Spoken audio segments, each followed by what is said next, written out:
നമസ്കാരം. ദേശീയപാതയിൽ കുറ്റിപ്പുറം റെയിൽവേ മേൽപ്പാലത്തിന് സമീപം തൃശൂർ കോഴിക്കോട് സ്വകാര്യ ബസ് കരണം മറിഞ്ഞുണ്ടായ അസാധാരണ അപകടത്തിൽ യുവാവ് മരിച്ചു. 3 പേരുടെ നില അതീവ ഗുരുതരമായി തുടരുന്നു. നിരവധി പേർക്ക് പരിക്കേറ്റിട്ടുണ്ട്. കോഴിക്കോട് പെരുവയൽ സ്വദേശി വൈഷ്ണവാണ് മരിച്ചത്. ദേവസ്വം ബോർഡ് പരീക്ഷയ്ക്കായി സഹോദരനൊപ്പം പോകുന്നതിനിടെയാണ് വൈഷ്ണവിനെ മരണം കവർന്നത്.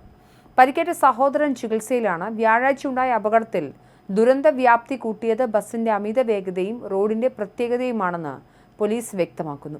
അപകടത്തെക്കുറിച്ച് മോട്ടോർ വാഹന വകുപ്പും പോലീസും സമഗ്രമായ അന്വേഷണം ആരംഭിച്ചു. അപകടം നടന്ന കുറ്റിപ്പുറം റെയിൽവേ മേൽപ്പാലത്തിന് സമീപത്തെ റോഡ് കുത്തനെയുള്ള ഇറക്കവും അപകടകരമായ വളവുമുള്ള പ്രദേശമാണ്. മറ്റൊരു വാഹനത്തെ മറികടക്കാൻ അമിത വേഗതയിലെത്തിയ ബസ് നിയന്ത്രണം വിട്ട് ഡിവൈഡറിലേക്ക് ഇടിച്ചു കയറുകയായിരുന്നുവെന്നാണ് പ്രാഥമിക നിഗമനം. ഒരു ഡിവൈഡറിലിടിച്ച ബസിന്റെ ടയർ ഊരിത്തെറിക്കുകയും തുടർന്ന് വണ്ടി വായുവിൽ കരണം മറിഞ്ഞ് വലതുവശത്തെ ഡിവൈഡറിന് മുകളിലേക്ക് വീഴുകയുമായിരുന്നു. കഴിഞ്ഞ ആഴ്ച അപകടത്തിൽപ്പെട്ട് റോഡരികിൽ നിർത്തിയിട്ടിരുന്ന കാറിന് മുകളിലേക്കാണ് ബസ് തലകീഴായി പതിച്ചത്. ഇടിയുടെ ആഘാതത്തിൽ ബസിന്റെ നടുഭാഗം രണ്ടായി പിളർന്നു.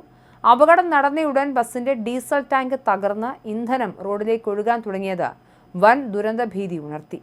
ഫയർഫോഴ്സും നാട്ടുകാരും സംയോജിതമായി ഇടപെട്ടാണ് വലിയൊരു അപകട സാധ്യത ഒഴിവാക്കിയത്. നാട്ടുകാരും ഫയർഫോഴ്സും പോലീസും ചേർന്ന് മണിക്കൂറുകളോളം പണിപ്പെട്ടാണ് ബസ് വെട്ടിപ്പൊളിച്ച് യാത്രക്കാരെ പുറത്തെടുത്തത്. അപകട സമയത്ത് ബസ്സിൽ നിറയെ യാത്രക്കാരുണ്ടായിരുന്നു. എല്ലാവരും സീറ്റിൽ ഇരിക്കുകയായിരുന്നുവെങ്കിലും പെട്ടെന്നുണ്ടായ പ്രകമ്പനത്തിലും കരണം മറിയലും ഭൂരിഭാഗം പേർക്കും ഗുരുതരമായി പരിക്കേറ്റിട്ടുണ്ട്. പരിക്കേറ്റവരെ വളാഞ്ചേരി, കോട്ടക്കൽ എന്നിവിടങ്ങളിലെ സ്വകാര്യ ആശുപത്രികളാണ് പ്രവേശിപ്പിച്ചിരിക്കുന്നത്. അതീവ ഗുരുതരാവസ്ഥയിലുള്ള 3 പേരെ വിദഗ്ധ ചികിത്സയ്ക്കായി കോട്ടക്കലിലെ ആശുപത്രിയിലേക്ക് മാറ്റിയിട്ടുണ്ട്.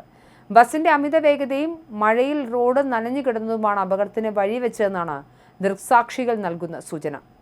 എന്നാൽ ടയർ ഊരിത്തെറിച്ചതാണോ നിയന്ത്രണം നഷ്ടപ്പെടാൻ കാരണമായത്, അതോ അപകടത്തിനിടയിൽ ടയർ ഊരിപ്പോയതാണോ എന്ന് സാങ്കേതിക പരിശോധനയ്ക്ക് ശേഷമേ വ്യക്തമാകൂ എന്ന് മോട്ടോർ വാഹന വകുപ്പ് അധികൃതർ അറിയിച്ചു.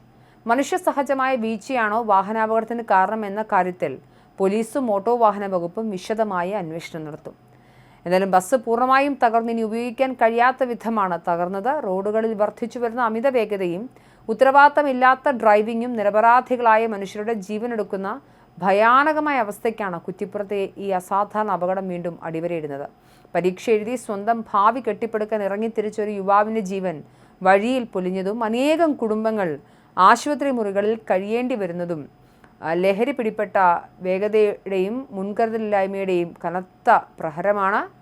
റോഡിൻ്റെ അപകടകരമായ വളവുകളും കുന്നിറക്കങ്ങളും കൃത്യമായി മനസ്സിലാക്കാതെയുള്ള മത്സരയോട്ടം വലിയ ദുരന്തങ്ങൾക്ക് വഴിവെക്കുമെന്ന ബോധം ഇനി എന്നാണ് നമ്മുടെ ഡ്രൈവർമാർക്കുണ്ടാവുക എന്നൊരു ചോദ്യം ബാക്കിയാവുന്നുണ്ട്.